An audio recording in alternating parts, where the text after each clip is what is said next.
Social media के दोस्तों, अस्सलाम वालेकुम। मैं हूं कमर इकबाल जतोई और आप देख रहे हैं मेरा यूट्यूब चैनल Q1।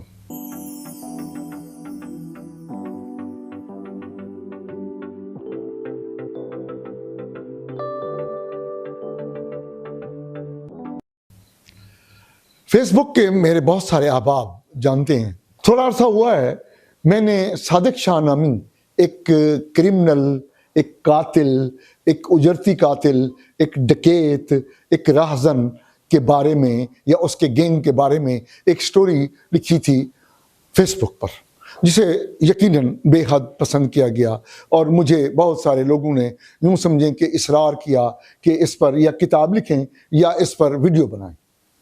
तो मैं किताब के बारे में भी सोच रहा हूँ कि किताब भी होनी चाहिए, चलो मैं साहिब किताब भी हो जाऊंगा। और फिर ये इसरार हुआ कि वीडियो भी बनाई जाए। तो मैं आज वीडियो स्टार्ट कर रहा हूँ। यहाँ ये बताना बहुत ज़रूरी समझता हूँ कि जिस तरह जहर का एक कतरा पूरे जिस्म के निज़ाम को तबाह व बर्बाद करके हिला करके रख देता है, इसी तरह एक बिगड़ा हुआ इंसान पूरे मुआशरे के दाखिली निज़ाम को किस कदर नुकसान पहुंचा सकता है, उसका अंदाज़ा आसान नहीं मगर इतना मुश्किल भी नहीं है। तारीख के कई सफ़ात ऐसे अशख़ास के करतूतों से लहू रोते हुए मिलते हैं। वही इंसान जो एक तरफ से मसजूद मलाइक ठहरा और दूसरी जानिब असफलुल साफिलीन का सजावार भी ठहरा। कुछ लोग तो वो हुए जो इंसानियत के माथे का झूमर बने और कुछ लोग इंसानियत के माथे पर कलंक का टिक्का बन गए। ये कहानी है एक ऐसे किरदार की जो 100% हकीकत होते हुए भी आपको ड्रामाई देवमालाई महसूस होगी।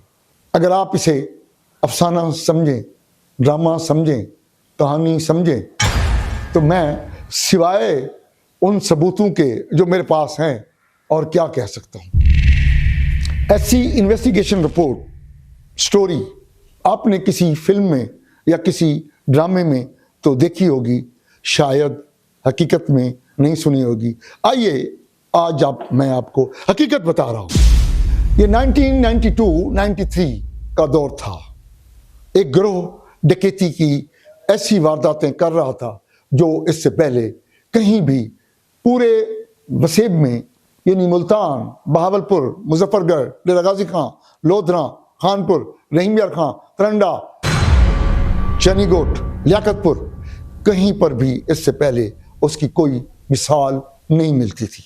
8 से 10 मुसल्लाह, सफाक, बेरहम दरिंदों का टोला लोगों के घरों में घुसता, लूट मार करता और मज़ाहमत पर ख़वातीन की असमत दरी करता और लोगों को कत्ल कर देता था। इन 4-5 अज़ला की पुलिस परेशान थी कि ये कौन लोग हैं। यकीनन पुलिस को परेशान होना भी चाहिए था। इनका एक तरीका ये भी होता था कि ये लोग चंद रोज़ मुल्तान के ज़िले में वारदातें करते, जब वहाँ पुलिस थोड़ी सी एक्टिव होती तो फिर ये मुजफ्फरगढ़ आ जाते। वहाँ पर पुलिस इनकी डकैतियों के बाद उसका गश्त बढ़ जाता, नाकाबंदी बढ़ जाती, तो फिर ये बहावलपुर, ये अलीपुर, मुजफ्फरगढ़, डेरा गाजी खान, रहीम यार खान, खानपुर, इस तरफ आ जाते। मुल्तान, लोधरा, दुनियापुर, इन इलाकों में वारदातें करने के बाद जब पुलिस ने इनका घेरा तंग किया तो इन्होंने ज़िला रहीम यार खां का रुख किया।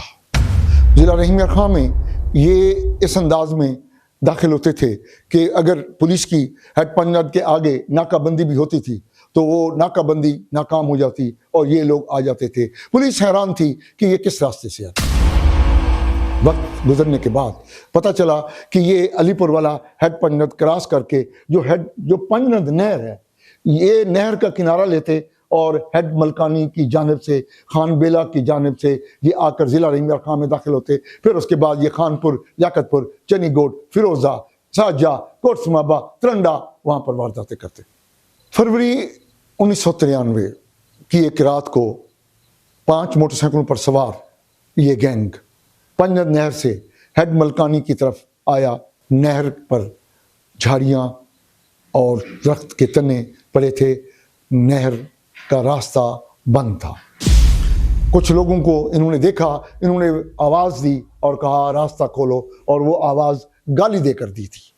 तो सामने से कोई आम आदमी नहीं था, उस इलाके का एक तगड़ा और बाअसर शख्स था। उसने भी सामने से गाली देकर कहा कि तुम कौन हो। मगर ये सफाक लोग जिन्होंने उस वक्त तक 12 या 13 लोगों को कत्ल कर चुके थे, इनके हाथ खुले हुए थे, तो इन्होंने सामने से छट्टा मारा कलाशनकोफ का, और वो बाअसर शख्स गोलियां लगने से गिर गया। मगर उसका एक साथी जो दरख्त के तने के साथ मौजूद था, उसने वहां से फायरिंग की, तो इनका एक साथी भी जख्मी होकर गिर पड़ा। फरीकैन के दरमियान फायरिंग जारी रही, तो इर्द गिर्द की बस्तियों के लोग भी अपना अपना असला उठाए उस जानिब चले आए। मगर इस दौरान इन्होंने अपने जख्मी साथी को उठाने की भरपूर कोशिश की कि किसी तरह भी इसे उठाकर ले जाएं, ताकि ये जख्मी होने की वजह से हमारा अता पता ना बता सके। मगर फायरिंग इतनी ज़ोर से थी कि इनको अपना वो जख्मी साथी भी छोड़ना पड़ा और राह फरार अख्तियार करनी पड़ी। लोग इकट्ठे हुए, पुलिस को इतला दी गई। मगर वो आजकल का ज़माना तो नहीं था जिस तरह आप 15 पर कॉल करें तो पुलिस फ़ौरन आ जाती है। कुछ 2-3 घंटे बाद पुलिस आई, तो पुलिस ने मामलात को सोचा कि ये मामला क्या है। वहाँ पर जो मौजूद वो लोग थे, वो पठान थे जिन्होंने उन दरख्तों का सौदा किया हुआ था, वो अपनी ट्रैक्टर ट्रालियों के साथ ही मौजूद थे। पुलिस ने उन्हें हिरासत में लिया और उन्हें कहा कि ये कत्ल तुमने किया है, क्योंकि जो बंदा जख्मी था और वो बेहोश था, उसका रंग रूप कद काट यूँ समझे पठानों की तरह मिलता था। उन्होंने कहा ये तुम्हारा बंदा है, तुमने असद खां गुपांग को कत्ल किया। पुलिस 3 दिन तक उन पठानों से तफ्तीश करती रही, और 3 दिन तक जो उनका डाकुओं का जख्मी साथी था वो हस्पताल शेख जैद में पड़ा रहा बेहोशी की हालत में। चौथे दिन उसने आंख खोली, होश में आया, उसकी हालत संभली। पुलिस ने इन्वेस्टिगेशन की, पूछा तो उसने बताया कि मेरा नाम फलक शेर उर्फ फलका है, मैं दुनियापुर के इलाके का वासी हूँ। उसने फिर ये बताया कि ये हमारा 8-10 लोगों का एक गिरोह है, जिसका सरबराह सरगुना सरदार सादिक शाह नामी बंदा है, जिसका ताल्लुक दुनियापुर से है। पुलिस को पहली बार पता चला कि ये वो लोग हैं जो लोगों के घरों में घुसकर वारदातें करते हैं, कत्ल करते हैं, लूटते हैं, असमत दरी करते हैं।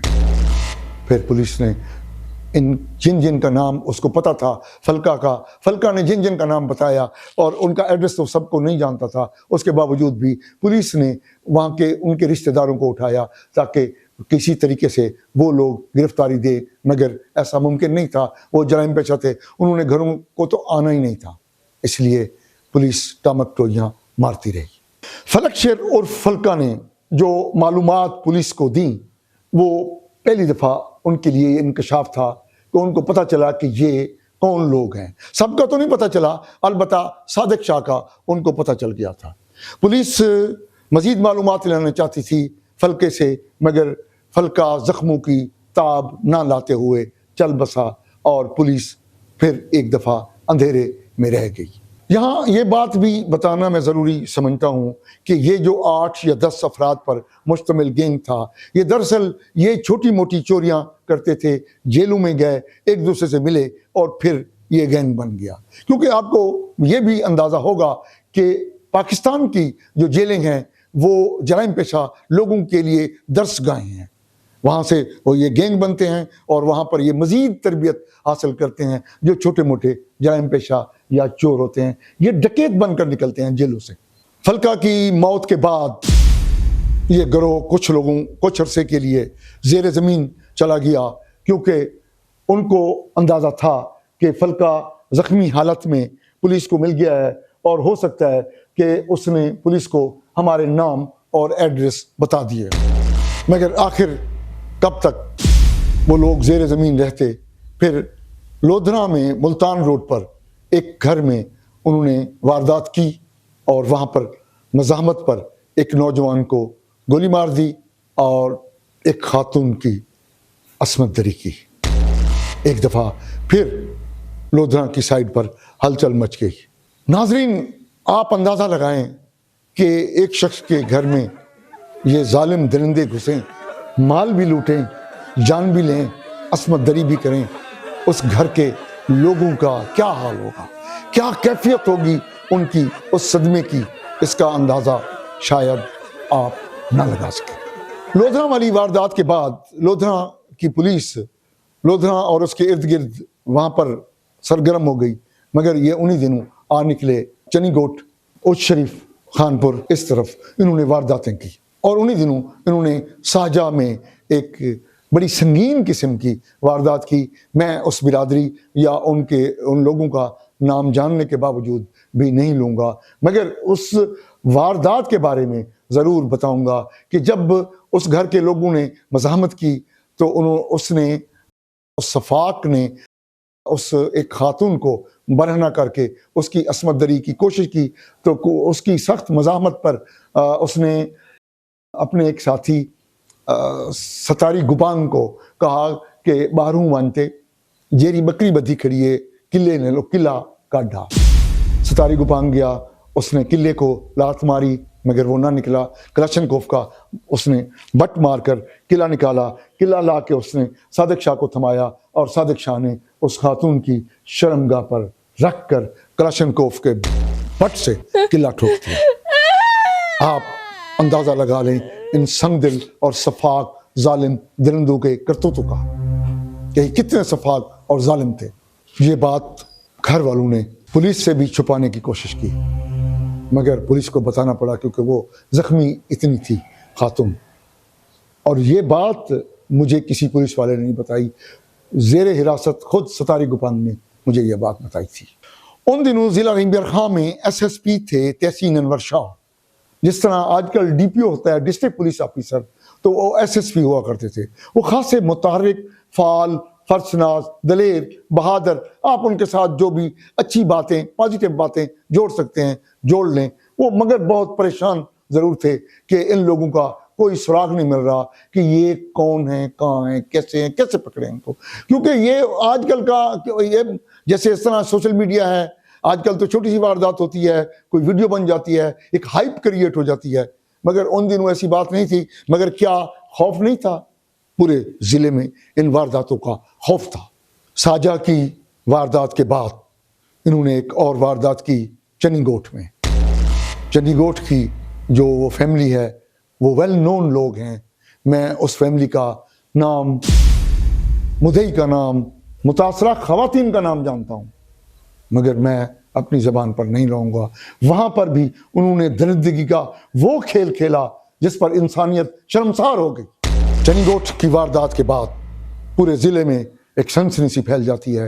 ये लोग यहाँ से कूच कर जाते हैं और फिर मुजफ्फरगढ़ चले जाते हैं। मुजफ्फरगढ़ के इजला में इन्होंने पे दर पे कई वारदातें की। जब वहाँ पर फिर एक दफ़ा पुलिस मुतारिक हुई तो फिर ये लोग दूसरे ज़िले में डेरा गाजी खां चले गए, वहाँ ये वारदातें करते रहे। नाजरीन, आप ज़रूर सोच रहे होंगे कि इतनी वारदातें हो रही थी तो वो ट्रेस क्यों नहीं हो रहे थे? बाबा, आजकल की तरह ना तो उनके पास कोई मोबाइल होता था, ना वो जियो फेंसिंग हो सकती थी, ना कोई कॉल ट्रेस हो सकती थी, ना लोकेशन ट्रेस हो सकती थी।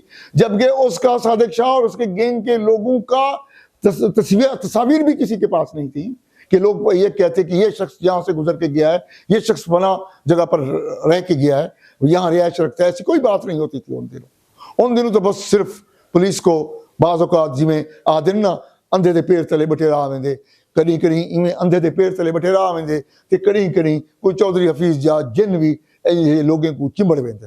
मुजफ्फरगढ़ डेरा गाजी खां के बाद ये लोग एक बार फिर खानपुर आ गए। ये लोग 12 जुलाई 1993 को चाह बुढ़े वाला मौजा गुनिया में मोहम्मद अनवर भुल्लर उनके घर ये वारदात करते हैं। वारदात के दौरान इनकी और उनके घर के लोगों की आपस में क्रॉस फायरिंग होती है। उस क्रॉस फायरिंग में भी भुल्लरों का एक नौजवान ज़ख्मी हो जाता है, जिसको गोलियां लगती हैं और उसके बाद ये वहाँ से लूट मार करके वहाँ से चले जाते हैं। इस वारदात के बाद अलमिया ये होता है कि वो जो भुलर बिरादरी के लोग हैं उनका अपने हमसायों कुलाची बिरादरी के लोगों से तनाज़ा चला आ रहा था। उन्होंने पुलिस को ये कहा कि ये डकैती हमारी इन लोगों ने की है। तो कई दिन तक पुलिस उन कुलाचियों को मार कर उनको अदमुआ करती रही, मगर हकीकत तो वही थी जो बाद में अयां हुई कि ये वारदात भी सादिक शाह एंड ग्रुप ने की, मगर उन्होंने नामालूम अफराद की बजाय खुद कुलाचियों के नाम लिखवा दिए। ये FIR आप पर्दा स्क्रीन पर देख रहे हैं, ये वो FIR है। खानपुर तहसील में तीसरी वारदात फिरोज़ा के नवाहम चक 70 में इन लोगों ने की। वो वारदात एक किस्म का इंतकाम था। वो उसकी तफसील थोड़ी सी मैं आपको यूँ बता दूँ कि इनका सादिक शाह के गैंग में इनका एक साथी था जिसका नाम था हमीदा माची।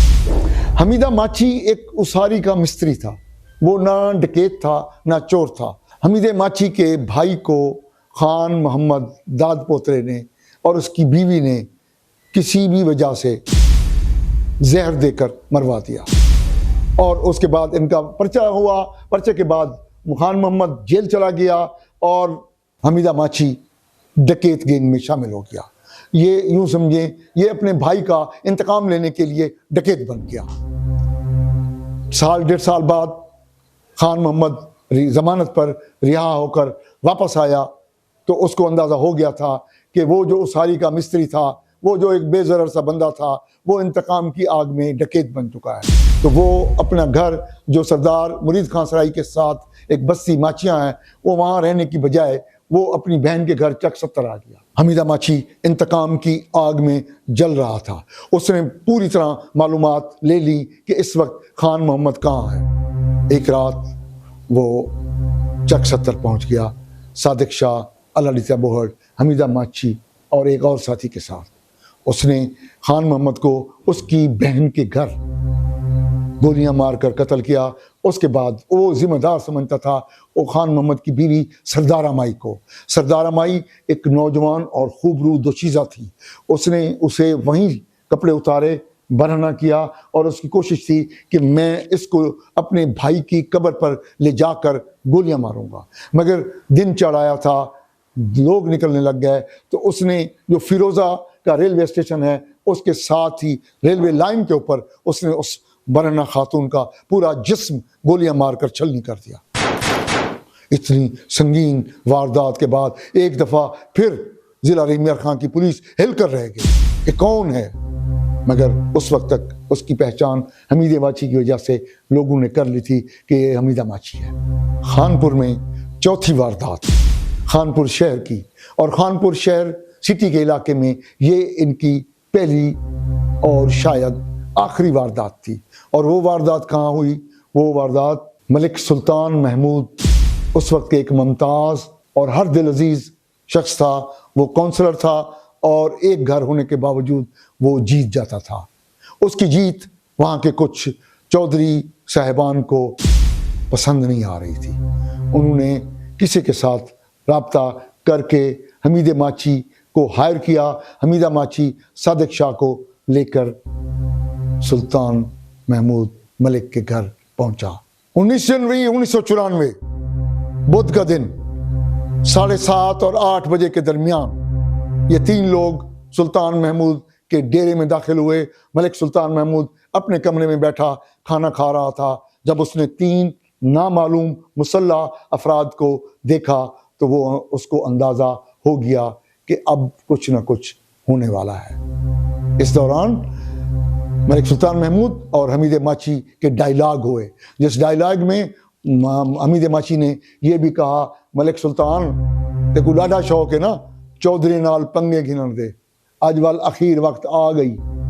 मलिक सुल्तान ने कहा, जे अखीर वक्त आ गए तो भला अल्लाह की मर्जी, रोटी खानी है तो मेरे नाल बैठ खाओ। इस दौरान उनकी आपस में तल्ख कलामी हुई तो सादिक शाह से रहा ना गया। सादिक शाह ने मलिक सुल्तान महमूद पर फायर कर दिया। मलिक सुल्तान महमूद को फायरिंग करते हुए देखकर हमीदे माची ने भी फायरिंग कर दी, मगर उसकी एक फायर जो है उनके साथी अल्लाह बोहड़ को जा लगा। अल्लाह बोहड़ जख्मी हो गया। ये सारे परेशान हो गए। ये बड़ी तेज़ी से बाहर निकले। जब ये बाहर निकले तो फिर वहाँ बाहर मौजूद एक हल पड़ा था, हल जो किसान खेतों में इस्तेमाल करता है। उस हल की नोक हमीद माची को लग गई। अब सादिक शाह के लिए परेशानी की बड़ी बात थी कि उसको 2 साथी जख्मी हो गए, मगर उसके बावजूद वो अपने दोनों जख्मी साथियों को वहाँ मौजूद गधा गाड़ी जिस पर सब्जी लदी हुई थी उसे उतार कर उस गधा गाड़ी में रख कर ले गया। अच्छा, यहाँ मैं ये भी बताऊं कि इतना मोस्ट वांटेड, सफाक, खतरनाक, जालिम, दरिंदा सिफत इंसान कोई खौफनाक शक्ल का नहीं था। वो बड़ा मासूम सा। अगर आप उसकी ये तस्वीर देख रहे हैं ना, ये तस्वीर देखें, 22 साल की उम्र में इसने अपने इलाके में एक लड़की को अगवा किया, जिसके बाद ये जेल चला गया। तकरीबन 3 साल की इसे सज़ा हुई। जब ये बाहर निकला तो ये 25 साल का था। तो उसके बाद इसने वारदातें शुरू की। तो मेरे ख्याल ये 27 साढ़े 27 साल की उम्र में मारा गया। ये इसकी शरी दाढ़ी देखें, ये लगता है जैसे कोई मौलवी साहब हों। उन दिनों इसकी तस्वीर सादिक शाह की, सादिक शाह गैंग की तस्वीर किसी के पास नहीं थी। अलबत्ता मुजफ्फरगढ़ और दुनियापुर लोधरा के कुछ पुलिस वालों ने उसे देखा हुआ था जब वो जेल में था, नहीं तो किसी को पता नहीं था कि वो कैसा है। मैं पहली किस्त को मज़ीद समअप करने की कोशिश कर रहा हूँ और हम आपको ये भी बताएंगे कि 32 वारदातों में 40 इंसानों का खून बहाने वाला, दर्जनों लड़कियों की असमत दरी करने वाले शख्स को जिला रहीम यार खां में किसकी आशीर्वाद हासिल थी, वो कहाँ जाकर पनाह लेता था और कौन उसकी सपोर्ट करता था जिला रहीम यार खां में ख़ास तौर पर। और क्या आप यकीन करेंगे कि जिसे 5-6 इजला की पुलिस ढूंढ रही थी पागलों की तरह, उसको 4 मार्च 1994 की सुबह को जतोई शहर की जतोई कबीले की एक खातून ने पकड़ा था, क्योंकि उसके पीछे एक हजूम था जिन्होंने रात को जो डकैती में उसने मोटरसाइकिल छीना था वो पहचान लिया गया और फिर आखिरकार ये 4 मार्च 1994 को जतोई शहर में पकड़ा गया। हम बिल्कुल इस पहली किस्त को मज़ीद समअप करते हुए आपको ज़्यादा बोर नहीं कर रहे। यहीं पर हम इस बात को ख़त्म कर रहे हैं कि हमने किसी की मेहनत नहीं चुराई। ये सारा कुछ एक तवील मेहनत के बाद एक मुखलिस कोई दोस्तों की एक टीम के साथ हमने ये पुलिस के रिकॉर्ड रूम छान मारे, तब जाकर हमें कुछ चीज़ें इकट्ठी हुई और हम इस स्टोरी को आगे ले जाने में कामयाब हुए। हम आपको वो ये जो अपनी तस्वीर दिखा रहे हैं, हमें कोई शौक़ नहीं है, बस सिर्फ इसीलिए दिखा रहे हैं कि आपको महसूस हो कि हमने ये स्टोरी अगर मुकम्मल की है तो इस पर हमने रिकॉर्ड रूम छान मारे हैं पुलिस के, तब जाकर ये स्टोरी मुकम्मल हुई है। हाँ, अगर आप दिलचस्पी लेंगे तो हम इसकी बाकी तमाम किस्तें आपको वीडियो की शक्ल में ज़रूर दिखाएंगे। आप हमारे साथ जुड़े रहिए। हमारा Q1 TV चैनल ज़रूर आप सब्सक्राइब भी करें, उसे लाइक भी करें, पसंद करें, शेयर करें वीडियो, और हाँ, हमें राय ज़रूर दें। यहाँ पर ये पहली वीडियो है, इसमें शायद मैं तिवालत अख्तियार कर गया हूँ, कुछ गलतियाँ भी हुई होंगी बात करने में। अगर कोई गलतियाँ हुई हैं तो उसकी निशानदेही करें ताकि अगली वीडियो को हम मज़ीद मुख्तसर भी करें और आपके लिए इतनी जानदार हो, इतनी शानदार हो कि आप उसे पूरी तवज्जो से देखें, ना सिर्फ खुद देखें बल्कि साथियों को भी भेजें। थैंक यू वेरी मच, आपका बहुत शुक्रिया। अगली किस्त के लिए इंतज़ार करें आप।